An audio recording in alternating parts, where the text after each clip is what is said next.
ROE는 워런 버핏이 언급하면서 아주 유명한 투자 지표가 되었습니다. ROE는 자기 자본 이익률이라고 하는데요. 공식으로는 순이익을 자기 자본으로 나누어 구합니다. 그렇다면 이 지표가 왜 중요할까요? 사실 이유는 간단합니다. ROE는 회사가 주주의 자산을 얼마나 불려주었는지 알려주기 때문인데요. ROE가 왜 주주 자산을 불려주는 지표인지 살펴보겠습니다. 먼저 회사는 자산을 가지고 있죠. 자산 중 빌린 부분을 부채, 주주에게 투자받은 부분을 자본 또는 자기 자본이라 합니다. 즉 자산 중 주주의 몫은 자본입니다. 우리가 주식을 사면 회사 자산 중 자본이 우리의 몫인 거죠. 회사는 자산을 이용해 돈을 법니다. 회사가 번 돈 중 주주의 몫은 무엇일까요? 회사 실적에서 주주의 몫은 매출에서 모든 비용을 제외하고 남은 돈, 즉 순이익입니다. 정리해 볼게요. 자산에서 주주의 몫은 자기 자본입니다. 실적에서 주주의 몫은 순이익이죠. ROE는 순이익을 자기 자본으로 나누어 구합니다. 즉 ROE는 딱 주주의 몫만 기준으로 계산한 수익률입니다. 다시 이 할아버지 소환해 볼게요. 워런 버핏은 ROE가 꾸준히 15%를 넘는 기업에 주목하라 이렇게 말했는데요. 사실 이 간단한 말에는 주식 투자자가 알아야 할 핵심이 모두 담겨 있습니다. 이 핵심을 살펴볼게요. 앞서 우리는 회사가 우리의 자본을 얼마나 늘려주었는지 알려주는 지표가 ROE라고 정의했습니다. 이를 기준으로 워렌 버핏의 조언을 해석해보면 회사가 주주의 자산을 매년 15% 이상 늘려주는 기업에 투자하라 이렇게 해석할 수 있습니다. 그러나 ROE 15%는 워런 버핏이 말하길 원했던 핵심이 아닙니다. 그보다 더 중요한 말은 꾸준히인데요. 사실 ROE가 꾸준하다는 건 회사가 성장하고 있다 이런 의미입니다. 다시 말해 ROE가 꾸준히 15%를 기록하려면 회사는 성장해야 합니다. 왜 그런지 살펴보겠습니다.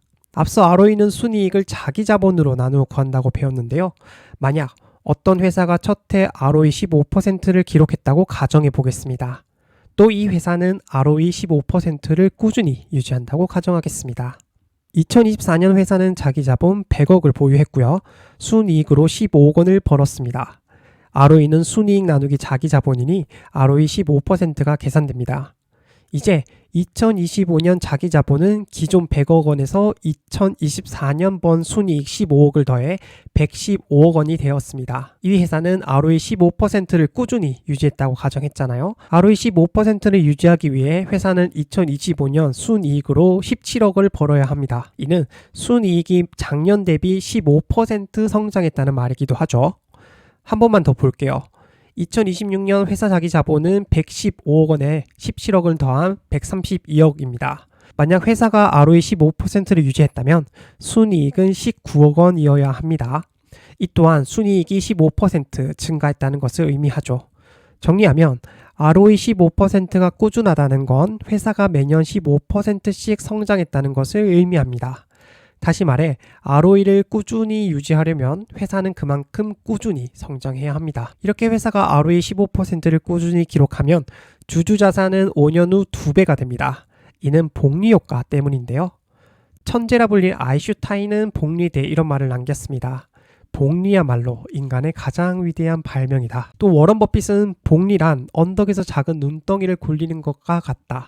작은 덩어리로 시작해 끝에 가서는 큰 눈덩어리가 된다고 표현했습니다. 즉 부자가 되는 길은 복리 효과를 제대로 누리는 건데요. ROE는 복리 효과를 얼마나 누릴 수 있는지 알려주는 지표입니다. 즉 ROE는 주식 투자자가 부자가 되기 위해 필요한 모든 걸 담고 있다고 할 수 있습니다. 워런 버핏이 ROE를 강조한 이유죠. 보통 ROE만 잘 관찰해도 좋은 정보를 찾는 건 충분합니다. 그러나 이것만으로 될까? 이런 의구심이 들 수 있죠. 그럴 땐 ROE를 분해해서 분석해보는 듀퐁 분석을 해보면 됩니다. 듀퐁 분석은 ROE를 3가지 핵심 재무 요인으로 분해해 분석하는 방법인데요. 먼저 ROE는 순이익을 자기 자본으로 나눠 구하죠. 이를 더 자세히 세 부분으로 나누면 이렇게 나눌 수 있습니다. 여기서 순이익을 매출액으로 나눈 부분은 순이익률, 매출액을 자산으로 나눈 부분은 총자산 회전율, 자산을 자기 자본으로 나눈 것을 레버리지 비율이라 합니다. 듀퐁 분석은 ROE를 이렇게 세 부분으로 나눠 분석하는 거죠. 각 부분을 보면 순이익률은 회사가 얼마나 많이 남겼는지 알려주는 수익선 지표고요. 총자산 회전율은 보유한 자산을 얼마나 잘 굴려 돈을 벌었는지 알려주는 효율성 지표입니다. 마지막 레버리지 비율은 남의 돈을 얼마나 사용했는지 알려주는 지표로 안정성 지표와 관련이 있습니다. 그리고 보통 순이익률과 총자산 회전율은 높을수록 좋습니다. 반면 레버리지 비율은 적당한 게 좋은데요. 남의 돈을 많이 쓰면 더 많은 이익을 남길 수 있으나 동시에 위험성이 높아집니다. 이에 감당할 수 있는 수준으로 레버리지를 쓰는 게 좋겠죠. 즉 적당한 게 좋다 이렇게 정리할 수 있습니다. 제일기획은 꾸준히 높은 ROE를 기록한 대표적 상장사인데요. 2020년부터 2024년까지 ROE는 14에서 16% 수준을 꾸준히 유지했습니다. 듀퐁 분석으로 ROE가 어떻게 꾸준히 높았는지 확인할 수 있는데요. 제일기획은 2020년도와 2022년도 ROE가 다른 해에 비해 높았습니다. 2020년도에는 다른 해보다 순이익률이 높아 ROE가 높았고요. 2022년은 총자산 회전율이 다른 해보다 높은 편이었습니다. 이렇게 듀퐁 분석을 이용하면 ROE가 높은 이유를 살펴볼 수 있습니다. 이번엔 삼양식품 데이터를 보겠는데요. 삼양식품 ROE는 2021년을 저점으로 반등해 상승세를 이어갔습니다. 먼저 2021년엔 순이익률과 총자산 회전율이 모두 줄었는데요. 반면 레버리지는 늘었죠. 이땐 투자 매력이 크다고 할 수는 없습니다. 그러나 이후 ROE가 상승했고 2022년엔 총자산 회전율과 레버리지 상승이 ROE 상승을 이끌었습니다.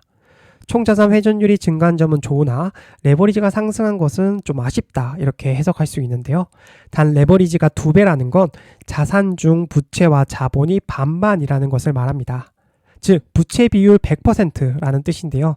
우리는 보통 부채 비율 100%는 문제가 없다 이렇게 해석합니다. 즉 삼양식품은 2022년 장사를 잘해 성적이 좋았으며 감당할 수 있는 수준의 레버리지를 쓰고 있다 이렇게 볼 수 있습니다. 즉 ROE 상승 괜찮았다 이렇게 해석할 수 있죠. 이후 ROE 상승은 계속되었는데요. 2023년은 순이익률 상승이 ROE 상승을 이끌었습니다. 총자산 회전율과 레버리지도 상승했으나 상승폭이 크지 않았다. 또 2024년도에는 순이익률 상승이 ROE 상승을 이끌었는데요. 삼양식품은 2021년을 저점으로 2022년부터 투자 매력이 아주 커졌다고 해석할 수 있습니다. 그리고 투자 매력이 커진 만큼 주가도 크게 상승했는데요. 즉 ROE가 꾸준한 것을 넘어 상승한다면 그리고 듀퐁 분석으로 ROE를 뜯어본 결과 레버리지가 관리되는 가운데 순이익률 또는 총자산 회전율 상승으로 ROE가 올랐다면 주가도 폭발적으로 상승할 수 있습니다. 이번엔 HD 현대일렉트릭의 ROE와 듀퐁 분석을 살펴보겠습니다. 먼저 ROE는 2020년과 2021년 마이너스를 기록할 정도로 부진했는데요. 그러나 2022년 ROE가 크게 상승한 이후 계속 상승하는 흐름을 보였습니다. 그리고 그 내면을 보면 순이익률이 계속 상승한 게 ROE 상승으로 이어졌는데요. 동시에 레버리지는 오히려 줄어들었습니다. 즉 레버리지 효과 없이 오로지 순이익률 상승으로만 ROE 상승을 이끌어내었습니다. 투자자는 이런 주식을 사고 싶어 안달날 겁니다. 역시나 주가를 봤더니 아주 폭발적으로 상승했습니다.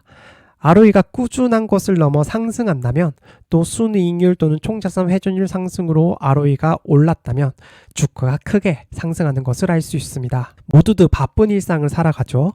바쁜 일상 속에서 종목을 발굴하고 투자하는 건 결코 쉽지 않습니다. 그러나 재테크를 놓칠 순 없잖아요. 그렇다면 답은 ROE라고 생각합니다. ROE만 봐도 여러분 자산을 불려줄 종목을 충분히 찾을 수 있습니다. 특히 ROE가 이전보다 상승한 종목이라면 더 좋습니다.